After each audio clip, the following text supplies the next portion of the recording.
Another stroke of luck I remember today. Got some injectors. Basically, these are, I think they're unused, to be honest, I'm not sure, but they're RC, which is American injector brand, 1000cc injectors, which is about bang on for what I want. And Thomas gave me these ages ago, and it's good because it means less money I have to spend. Because the thing is, to be perfectly frank, I am skint. You know, I'm not some fucking rich boy YouTuber, you know, who's already got loads of money, and I'm certainly not some famous one who's making money off YouTube. I mean, genuinely, I make probably about 50 quid a month off YouTube, so no.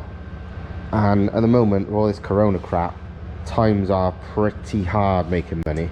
Quick update on the W12 twin turbo Ford Econoline van with the Bentley Supersport engine that Thomas has been building. Well, the turbo system, the hot side, is complete, and as you can tell, it's properly awesome. If you've not already seen the earlier videos, which I hope you have, these are twin G25 660s with the largest AR turbine housings on them.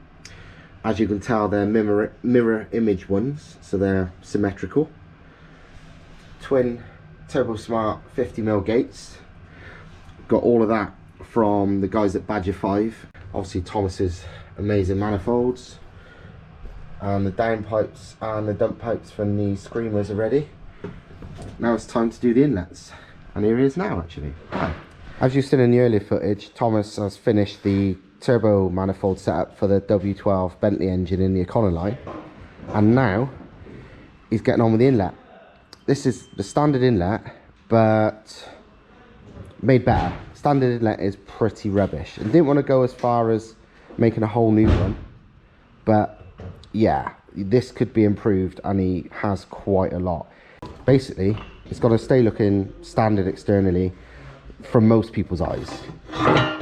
This is the top, so it genuinely, apart from that being at a different angle, looks standard. Nobody apart from, well, probably nobody would even recognise that, not even Bentley owners, because, well, your average Bentley owner's probably never seen his engine before. But the flow as standard was pretty rubbish, to be fair. It's not very equal. So Thomas took a trick out of, well, Ferrari Formula 1 turbo engines in the 80s did this, and that is dividers, flow separators, flow whatever you want to call them, in the inlet.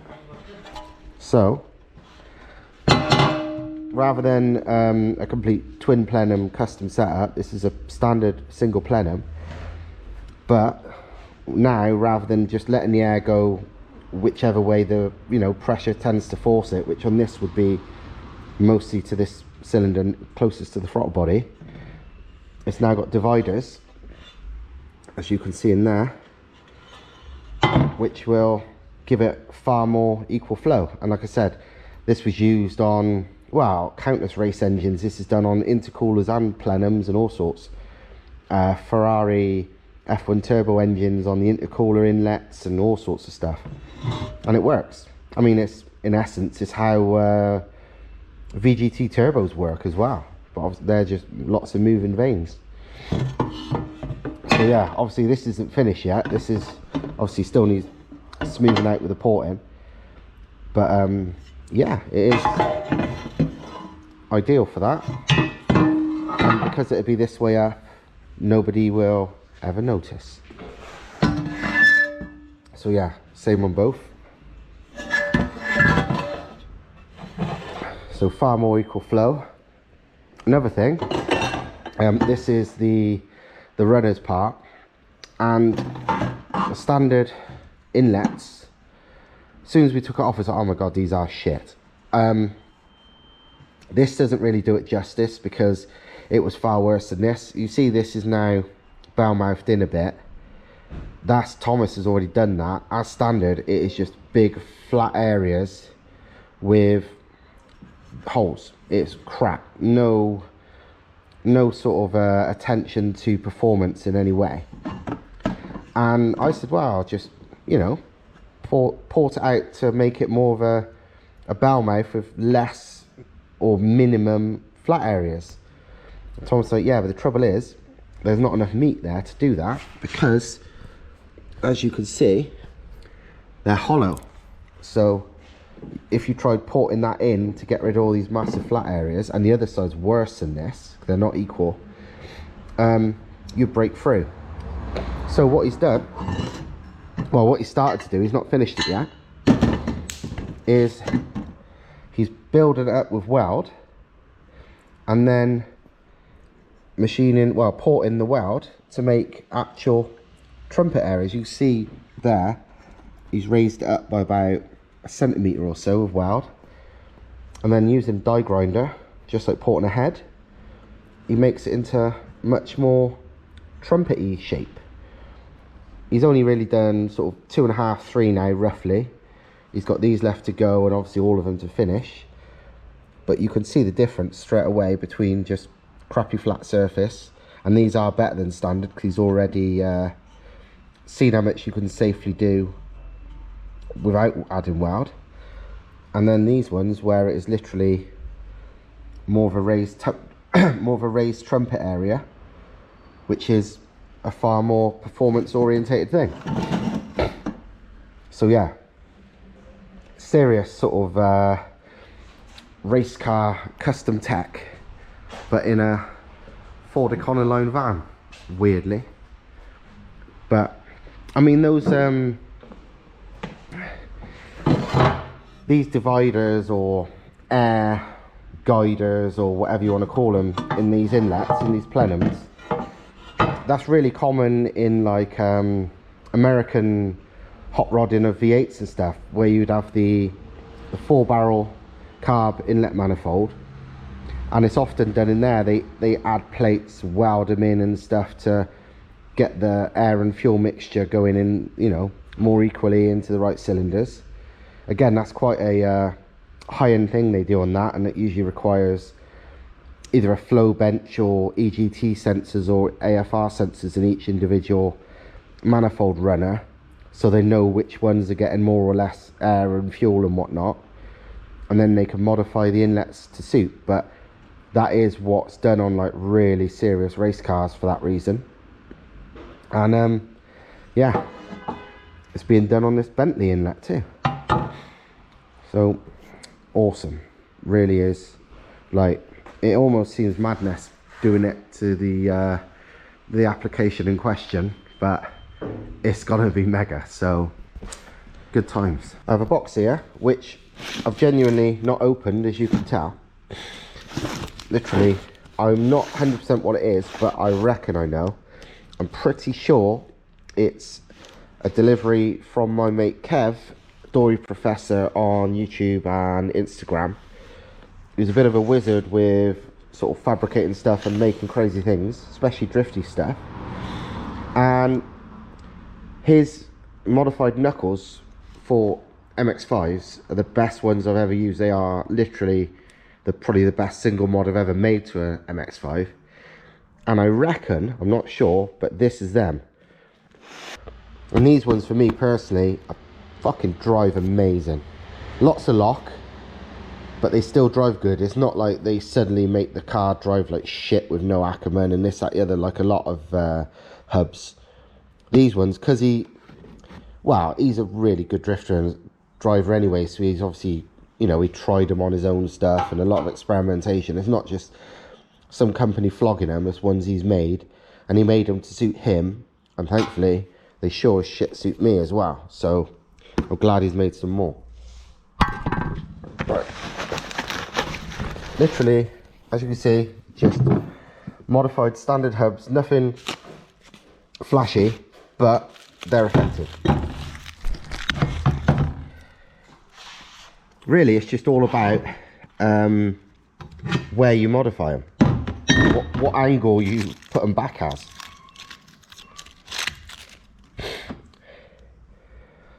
He is bloody good at welding mine. I couldn't even be sure then what he's cut, but it's here somewhere. Yeah, it must be there. Yeah, he's cut there. And then added that for strength. But yeah, I don't know the ins and outs of it, apart from that's all you really do. You shorten it and do something. But because he messed about with it so many times over the years, different setups, these just drive fucking ace. They've always been my favourite modification for MX5s. I've talked about it loads of times in the video. And yeah, thankfully he's made some more, because I don't think he's made any of these for a while, but obviously he knows how to do them. So yeah, he's done me some more, and I'm fucking chuffed. I put the front suspension all together. So I got the modified knuckles, the Dory Professor Kevo knuckles. I got them and put my actual wheel hubs and bearings on. That's pretty easy, to be honest.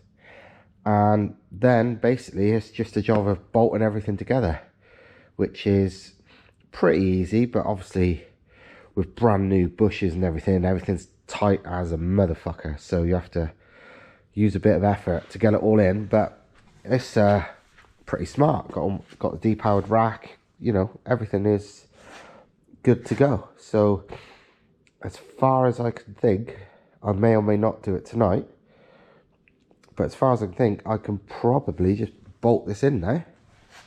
I don't know if I'm going to bother tonight, to be honest. I need to tidy up more than anything, because the place is a fucking bomb site. It's not often I do work as actually looks good as well as functions good, but this looks smart. I like it a lot. So maybe in the next 24 hours or so. Thomas just said for me to have a look how the Bentley engine is getting on in here. So let's have a look.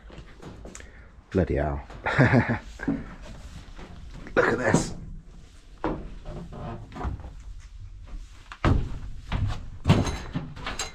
That is fucking amazing.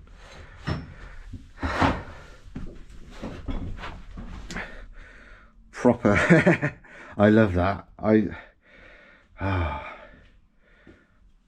you think? It looks amazing. Oh, I'm just imagining some fucking crazy bloody supercar with this in, but it's not. It's in an Econoline with a velour captain's chair. I feel you should actually leave them there. Yeah, it's literally like, it's like a genuine, like these, you know, the modified hypercar engines, you know, you see on YouTube and stuff. Something underground racing would make, but in a fucking kidnap wagon. Something the A-Team would have jumped out of back when we was kids. But yeah, that looks amazing. The twisted inlet was such a good idea in the end, it turns out. It, like, you know, we was wondering about what to do, and I said at first maybe just make it like a cross, you know, with a merge, like a bit like you'll have on the exhaust. On an exhaust system on a V8 or so on. But decided to go twisty, and I'm really pleased he did, because it looks amazing. But yeah, look at that. So I think is obviously we're supposed to redesign the dash, right? Yeah. With the Bentley dash, like, yeah, integrating that, so it's all modern and all Bentley kind yeah, of stuff. But now, as you're saying, it's like this looks like it is from the supercar engine, yeah, all that stuff, and the turbo system. I like the contrast. I know. I really like the fact it looks like an old 80s Econoline. I would generally leave that dash, just maybe change the clock so you have like, what's that, 100 miles an hour top speed, or 80? Probably not even that, knowing this, yeah. So maybe just, you know, Speedo goes to 85. Yeah. Yeah, this thing's got to do more than 85. I would maybe just change some of that, but keep it the same, you know, the same style. Yeah. Maybe bring the scale to, I don't know, 200, you know what I mean, just for the sake of it. Yeah. You're never going to do 200 in the van, obviously. Well, don't rule it out, don't rule it out. Yeah, it is nuts, but I would generally keep this style. Yeah, if it's me, and to be fair, this chair is really comfy. Oh, yeah. It is amazing. But yeah, you know, if this was me, I would certainly be keeping it as 80s as humanly possible. I would, just with this, yeah. I would even leave that. I would even integrate the gear lever. Yeah. You know, the old school Americans, like on the side here. Column, yeah. The column. Column shift, yeah. I would just leave it that. into that. If it was me, I wouldn't even make it into a camper van. I'd make it. I would just leave this open like this and build it into a fucking beast. You know, just a lightweight, absolute monster. Because look at this, man. I wouldn't even have some kind of cover on this. I just, But yeah. that's the thing, this is just I would have a shield. A blast shield, maybe a safety thing, but this is, I mean, look at it. Really, people pay. Well, look at the stuff Underground Racing and oh, what's that bloke that does all the V8s in America, the twin turbo stuff with the symmetrical turbos? Well, on the Lambos. No, he does LS's, the American stuff like this as well as symmetrical turbos. I forget the name now. Let me look at that. It is full, you know. The thing is, with you, people don't notice this, but if you stick something right in between when the pipes join together, like twisted, you know, Yeah. in the middle, that's exactly the middle of the gearbox and the engine. It's like this is the middle axis. Totally, yeah. It's like spot on, not even a millimeter off. But yeah. Which, again, like I said before, don't ask me how I've done it because I got no idea. But yeah, I mean, the manifolds are incredible. Obviously, these G25 660s from Badger 5 are incredible. Turbo Smart wastegates, but all of it together. The intake is technically the most basic part, but it just finishes it off. That is mega. I really, really like it. You know, I'm always function over form, and I struggle to make anything look pretty with car stuff. I can make it fast, but not good looking. But this looks amazing. I would love this. Bloody hell. Absolutely awesome.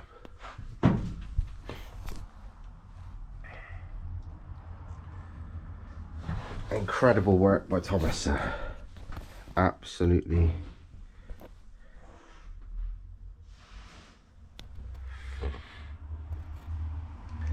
I love that. Just think this thing making like 1,000+ horsepower, 6 litre, 12 cylinder, 2 turbos, good times. And that's with the standard manifolds. Look at the standard one. Look at what it's got. As it's rapidly nearing time where this is going back in there, and then that is going to join it. I've been doing a few bits and pieces to get it ready. Mostly been not painting, but spraying the underside with underbody protection shit. So it's all nice and black and good, rather than some dirty, rusty piece of shit like most cars are underneath. So I've left the bit around where the gearbox cross member is because that's not finished yet, and that's going to be fitted or modified and finished last of all. It's going to go on the ramp to do that, just because we want to sort of see how it all fits, so we'll do that after. So as well as that, I've just been getting on with stuff. So I've kind of finalized where these bucket seats are going.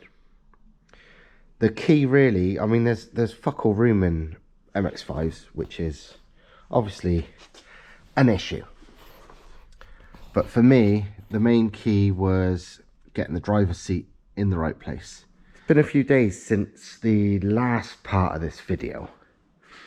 And to be honest, on the face of it, don't look like much has changed. I haven't touched a Volvo, although I plan to today. But unfortunately, I forgot the keys. Well, actually, I don't even know where the fucking keys are. I thought they was either in that car or here, and I'm pretty sure they're neither. So yeah, I don't know where they are. So hopefully I'll find them, otherwise I'm breaking in. Either way, I have no idea where the keys are, so I haven't touched a Volvo. But the main thing I've been doing for days now, unfortunately, is the MX5. I mean, like, you know, I had the subframe ready, you know, it's all together, ready to go, hubs on, steering rack on, bushes on, good to go. You know, and that was about best part of a week ago. You'd have thought the engine, that would be in and the engine would be in by now. But no, I thought, you know what, I'm going to mount the seats first, and I knew it'd be a pain. But holy shit, it's been ridiculous. I've had to, the amount of sort of, because obviously MX5s are small. Most people put little crappy seats in it. I wanted some proper buckets, and I've got these carbon fiber Sparco Pro ADVs from like a Evo 7 rally car, or Evo, quite a late Evo 9 I think, rally car, Group A car, that I wanted to put in. Unfortunately, big seats, proper seats, and little MX5 is no easy task, especially since I didn't want to not run, you know, didn't want to cut the doors or not run the standard door cards, so I had to make it sit relatively far in, and they've got wings on them, which obviously makes things a lot worse. You know, wide, both the shoulder wing, not the head wings as such, that's not a big deal, but because it's like a full-on rally seat, the side wings are fucking wide. So yeah, right, I'm gonna go. Hopefully this MX5 video and whatever the hell else is on this video has entertained you, and hopefully soon there'll be a bit more fucking action from this thing, because although it's a pain in the ass, this is really the last stages of this thing. Also, I just thought, I weren't here the last couple of days, and Thomas has been busy on the Bentley Econoline thing, and he's been doing the intercooler. He's also been eating food, well, that's it. But anyway, yeah, he's got a GTR drag intercooler. It's like 5 inches thick, and he's done some complicated calculations that I don't understand. Drag coefficient, PSI, blah blah blah. Anyway, and yeah, he's done it with these fancy clamps, these Swarovski Motorsport clamps. It's going to be 2 in, 2 out by the looks of it. And if you look in there, look at the end caps are. That's to help airflow through the intercooler, because obviously normally it's a flat surface like that. That's what this drag coefficient thing that he's been working at is. And yeah, it should massively help flow, because normally literally half of the surface of a radiator core is the flat edge, which is terrible turbulence and just, yeah, not good for flow. A lot of drag. Curved is very little. I mean, going by this, he's talking flat 1.14, round 0.045, and whatever the hell all this area, well, I don't know what this is, 106, 4.5, oh yeah. I'm not good at maths, but he's pretty clever, and he's done some serious shit here. So yeah, that is for the Bentley Econoline. I remember him saying the other day that this intercooler, as massive as it is, without modifying that, he worked out flow wise it wouldn't be good enough, even though these are like what, like these 1200 brake plus Skyline GTRs always ran this core. But he said that really it wasn't enough, going by the calculations. But with that, the modifications to the core in there, like I've shown you, he's worked out it would be. So, but he said only just still. But if you looked at the standard Bentley intercoolers, they are literally about that wide, about that tall, and about that thin. So this is genuinely fucking 10 times bigger than the standard ones. But yeah, that's it from me and the MX5 and everything else. I am now going to pack away and go and order a new welding torch, because this thing is very old and very knackered. So I need to get one with that fitment for that thing. I think most of them are like this, but yeah, I'm gonna see if I can get one tomorrow so I can carry on with this shit. But there you go. Right, I'm off. See you later.